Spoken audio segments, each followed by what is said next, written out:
Now, dogs may look a bit like your domesticated dog, however, they are different.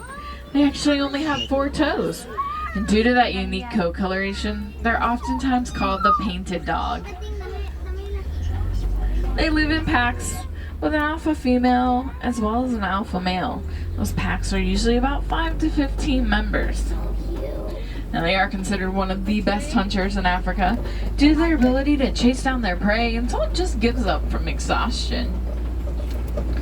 Also here on the left-hand side, a little bit further back, those are the sable antelope. Now, if you look at the horns on the sable antelope, you'll notice that they're curved back in a way that would really deter an animal like a lion from jumping up on their back. And right outside the truck here, these large structures, these are termite mounds. And these termite mounds are beneficial to more animals than just the termites. Sometimes the larger animals, like elephants, they'll use them as scratching posts. While some of the smaller animals, they can use them as a lookout post. Now, one animal that definitely did not need a lookout post were those tall Maasai giraffe.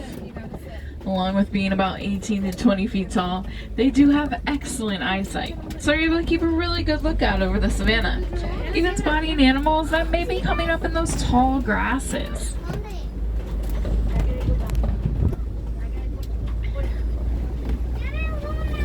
Now, very rarely will you see a giraffe sitting down or laying down. They like to almost always remain standing, ready to get away from any predators or any danger in the area. Now, off in front of us, I see a dazzle of Hartmann's Mountain zebras. A group of zebras is called a dazzle, oftentimes made up of 1 male and 2 to 5 female and their offspring. Now, when a baby zebra is born, its legs are almost as long as mom's. It's going to imprint on mom, memorizing her stripe pattern. It'll only feed from her, but after it's born, it can stand up and walk within about 15 to 20 minutes of birth. It's then going to stay with mom for about the first year of its life.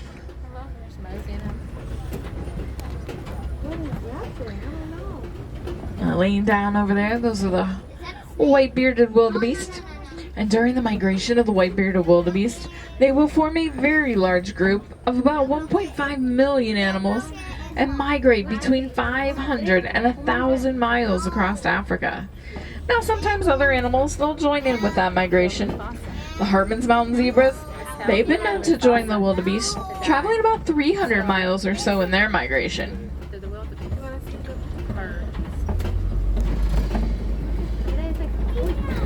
And a little bit closer to the truck, these are the Ankole cattle.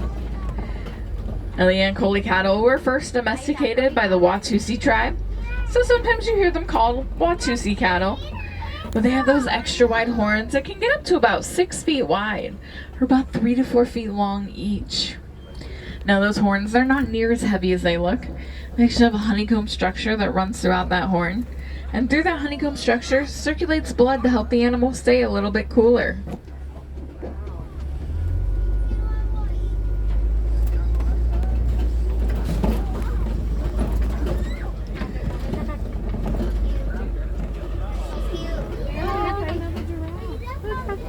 And we do have some more of the Maasai giraffe.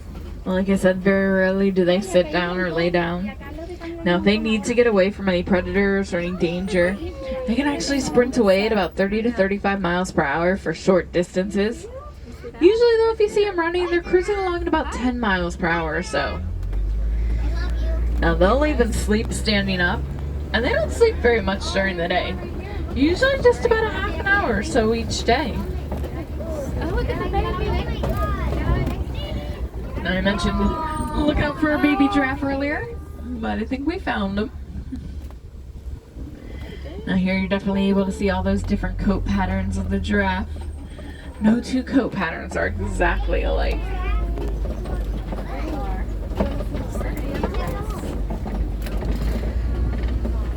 Now, as we head through the next area, be sure to keep an eye out on the right-hand side for African elephants.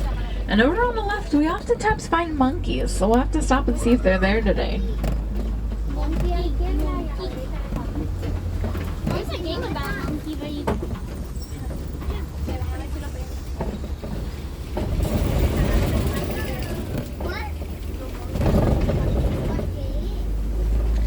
Now, the monkeys over on the left-hand side, those are mandrills.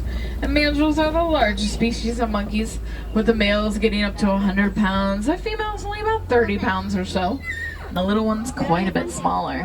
Now I do see that large elephant there on the right-hand side. And oftentimes when we see the elephants, they're doing something with their trunks. Eating, drinking, picking up logs, or reaching tall branches. Sometimes we even see them picking up clumps of dirt and tossing that onto their backs. That's not just to play. Elephants actually have very sensitive skin, so dirt will act as kind of a natural sunscreen to help protect them. And it looks like the elephant there on the right-hand side is covered with dirt. Now the elephants, they do have a couple other ways that they can cool down. They can flap their ears. By flapping their ears, they help to circulate air over the blood vessels on the back of their ears, which in turn helps to lower their body temperature and keep them a bit cooler. They can also go down into the water and splash around a bit. Elephants are excellent swimmers, and they do enjoy the water.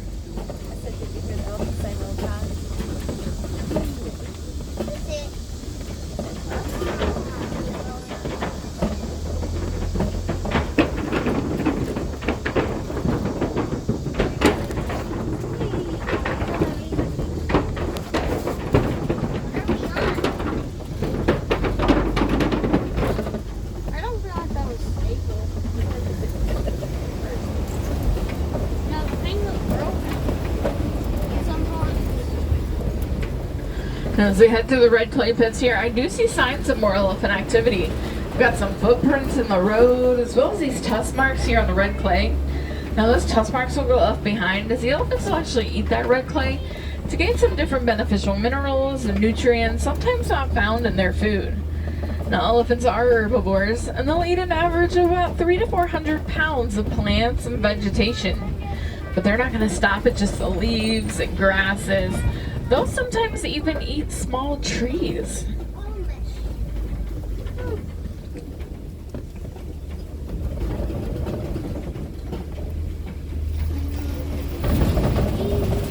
What does that even mean? Now, oftentimes when we see a group of elephants out here, there's a matriarch or an older female who's in charge. And then any of the other mothers and their offspring.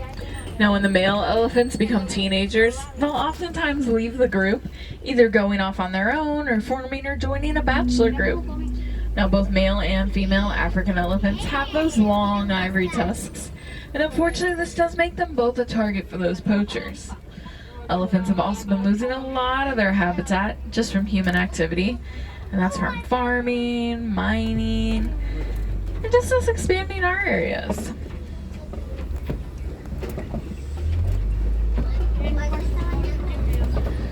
Now we're going to be headed past one of the elephants' watering holes. They'll come down here to grab a drink or go for a swim. Now elephants, they have a really unique ability to locate water.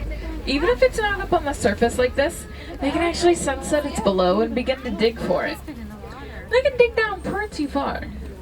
Now this helps out not only the other elephants, but the other animals on the savannah during the dry season.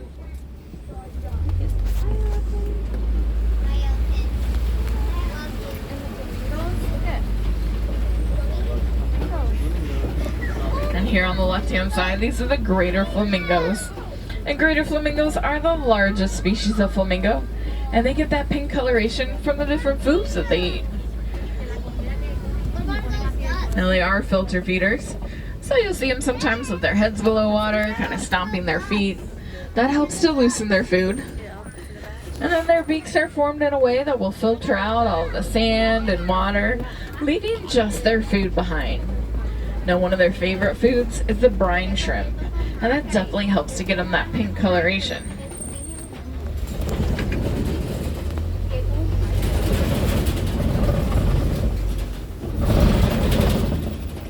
Now it looks like the wardens have stopped some poachers. Unfortunately, those poachers, they are really well financed, and they do have a lot of sophisticated technology to help them attract those animals down. Now our wardens, they like to not only stop the poachers, but also educate the locals and any visitors, letting them know that those animals, they're far better off keeping their tusks and their horns than we are having them. They urge everyone to check their souvenirs before they purchase them. Make sure they're not buying anything made out of ivory or horn, as we definitely don't want to support those poachers. Now here on the left-hand side, looks like we've got some white rhinos. And the white rhinos are a lot larger than the black rhino that we saw earlier, getting up to about 4,000 to 5,000 pounds. Looks like that little guy's got some more growing to do. Now, as you may notice, they're not actually white, but they are named for the Afrikaans word "weit," which means wide. They have a much wider top lip than many other rhinoceros species, due to what they eat: grasses and softer items closer to the ground. Now on the left-hand side, keep an eye out for cheetahs.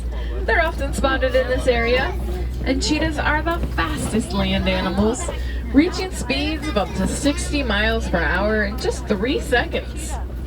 Now they can't maintain those speeds for very far distances. They do need periods to rest. Their spots and their coloration help them to blend in very well with their surroundings. Now cheetahs are also one of the few large cats that'll do the majority of their hunting during the day. This is actually due to their eyesight. They can see much better in the daylight than they can at night.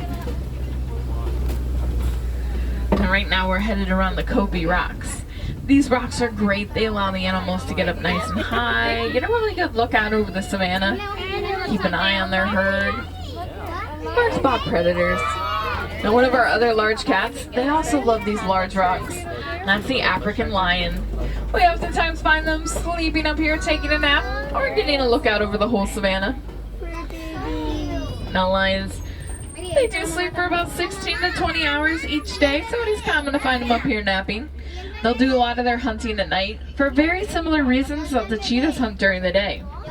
During the day, the lions, they can see about as well as we can. However, at night, they can see 5 to 6 times better than they can during the day. Now lions, they are one of the few large cats that'll do the majority of their hunting as a group. The female lionesses, they'll go out and they'll take down food for the entire pride. Meanwhile, the male lion, he's in charge of guarding their territory and protecting and defending the pride. That large mane around his neck can weigh up to 40 pounds and definitely helps to protect him if he gets in any scuffles.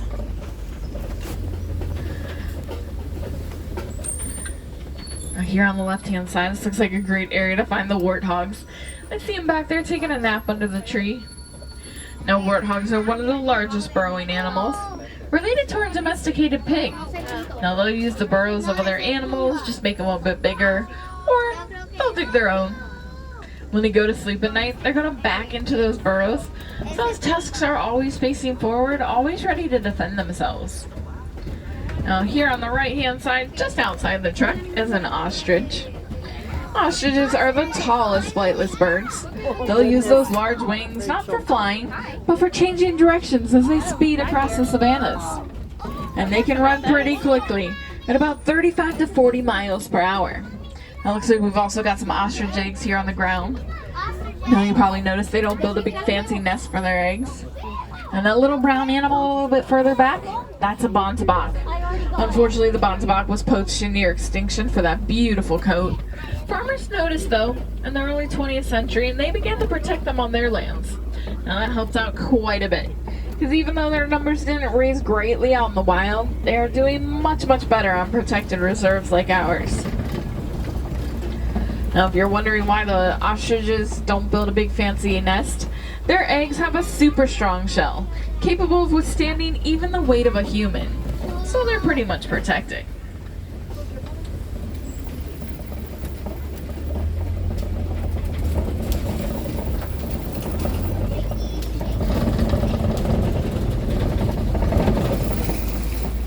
Now as we head back towards the village, we are going to be passing by one of the warden's posts. And like I said, our wardens, they do all kinds of things to help out the animals. From stopping those poachers to helping the locals learn to live better with the animals in their area. One of their most recent projects has been getting these little Nigerian dwarf goats. And these little goats, they are full grown. And they've been domesticated worldwide for their dairy usage. Each little goat can produce up to 2 pints of milk a day, giving the villagers something to drink as well as something to sell. Now a lot of times the farmers, they'll put a goat or two into their pasture, as the goats are able to eat a lot of the thorny bushes and sticks and vegetation that many other animals just don't want to eat.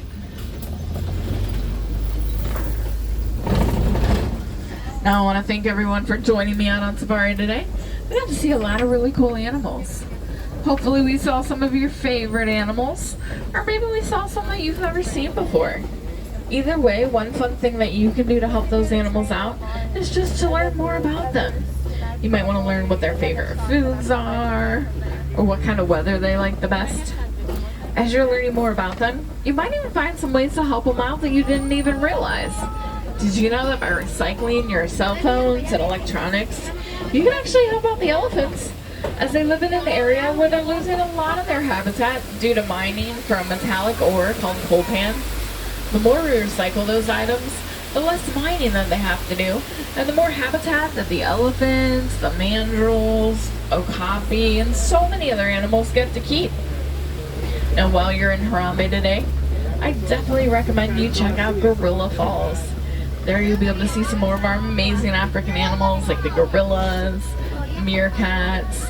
We have an aviary with a turaco and many other colorful birds. That is a walking trail. You can stop and watch those animals for as long as you'd like. Now here in Harambe, we don't like to say goodbye, but instead Kwaherini, which means go well. So Kwaherini, everyone. Now if we have any wilderness explorers on board today, you have been riding Simba 1.